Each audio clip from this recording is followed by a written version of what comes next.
Hello students, আমি Nitish sir জ্ঞানজ্যোতি coaching সেন্টারের পক্ষ থেকে তোমাদের প্রত্যেককে জানাই আরও একবার স্বাগত।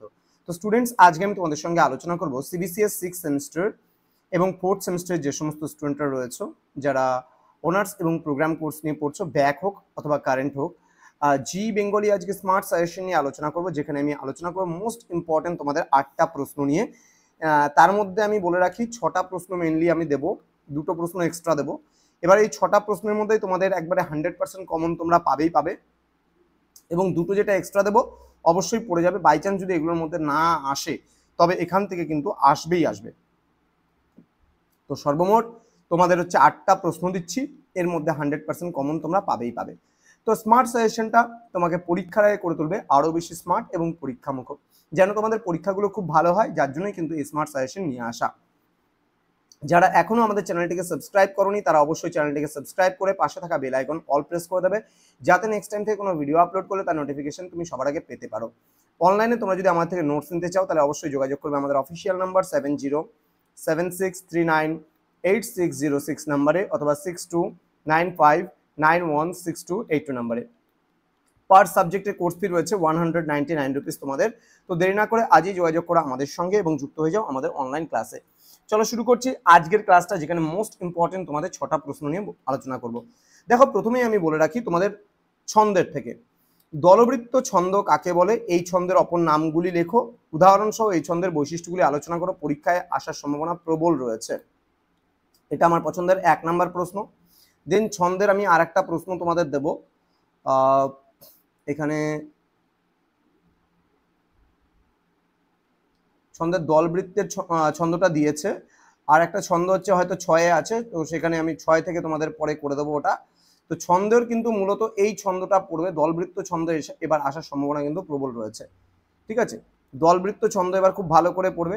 এবার অলংকার থেকে তোমাদের বলে রাখি, উপমা অলংকার অথবা অনুপ্রাস অলংকার, এই দুটো অলংকারের মধ্যে একটা অলংকার আসার সম্ভাবনা প্রবল রয়েছে। ক্লিয়ার? প্রবল রয়েছে। এই একটা অলংকার আর অনুপ্রাস অলংকার, এই দুটো অলংকারের মধ্যে একটা আসবে। তাহলে এটা গেল 2 নম্বর প্রশ্ন, এটা গেল 3 নম্বর প্রশ্ন। খুব ভালো করে পড়বে। ক্লিয়ার? আচ্ছা, তোমরা এখান থেকে উপমা অলংকার এটা যেটা দিয়েছি আর এখানে যে উপমা অলংকার দিয়েছি প্রায় সেমই অলংকার এটা, সুতরাং এটা আলাদাভাবে করার কোনো প্রয়োজন নেই। আচ্ছা, এবার এখান থেকে এই প্রশ্নটা তোমরা ভালো করে পড়বে। উদাহরণসহ সংজ্ঞা লেখো, শ্লেষ, অপোন্নতি, সমাসক্তি, ব্যাজস্তুতি। এটা হচ্ছে তোমার 4 নম্বর কোশ্চেন, আমার পছন্দের। ঠিক আছে?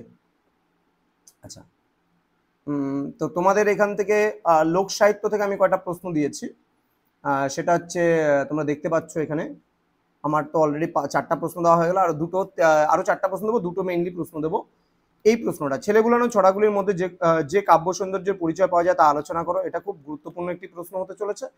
এবং তোমার হচ্ছে লোকসাহিত্য গ্রন্থের কোন প্রবন্ধে হরগৌরীর দাম্পত্য জীবনের কথা উঠে এসেছে তার পরিচয়। এই 6টা প্রশ্ন মেনলি পড়বে। এবার 7 নম্বর প্রশ্ন হচ্ছে এটা, যে সকল ছড়াগুলি রবীন্দ্রনাথের শিশুমনকে প্রভাবিত করেছিল, রবীন্দ্রনাথের লোকসাহিত্য অবলম্বনে তার পরিচয় দাও। আচ্ছা, তোমাদের এই ভিডিওটার কমেন্টে দেখো, কমেন্ট সেকশনে আমি একটা প্রশ্ন জুড়ে দেবো, সেটা হচ্ছে ছন্দের আর একটা প্রশ্ন। কারণ আমি বলেছিলাম 2টো ছন্দের প্রশ্ন দেবো, এটা এখানে তো দলবৃত্ত হয়ে গেল, আর একটা ছন্দ আমি তোমাদের দেবো। ঠিক আছে, সেই ছন্দটা আমার এখানে নিতে ভুলে গেছি। তো যাই হোক, ওই ছন্দটা নিলে পারে 2টো ছন্দের মধ্যে তোমাদের একটা আসবে, আর এখানে উপমা অলংকার এবং অনুপ্রাস অলংকারের দুটোর মধ্যে একটা আসবে, একদম 100%। এই 4টা প্রশ্ন পড়লেই আশা করি 2টো কোশ্চেন কমন পেয়ে যাবে।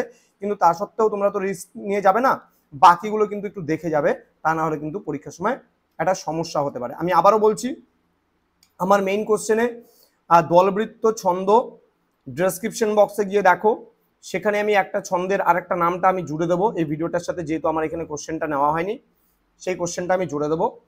উপমা অলংকার, অনুপ্রাস অলংকার আর দলবৃত্ত ছন্দ। হ্যাঁ, এই প্রশ্নটা, এই যে 4টা প্রশ্ন আমি তোমাদেরকে প্রোভাইড করলাম, আর একটা প্রশ্ন আমি ডেসক্রিপশন বক্সে দেবো বলেছি। তো এই কটা প্রশ্ন তোমরা অবশ্যই ভালো করে পড়ে যাও, 2টো কোশ্চেন তো কমন পাবেই সেখান থেকে, আর বাকি যে এক্সট্রা প্রশ্নগুলো দিলাম সেখান থেকে বাকিগুলো পেয়ে গেলে তোমার কমপ্লিট হয়ে যাবে কিন্তু। তো এই স্মার্ট সাজেশনটা দেওয়ার উদ্দেশ্য হলো যে পরীক্ষার আগে তুমি আরেকটু বেশি স্মার্ট হতে পারবে এবং পরীক্ষাটা তোমার খুব ভালো হবে। দেখা হচ্ছে খুব তাড়াতাড়ি আরও একটা নতুন ভিডিও নিয়ে। তোমরা প্রত্যেকেই ভালো থেকো, সুস্থ থেকো। Thank you so much, thanks for watching after all. Thank you.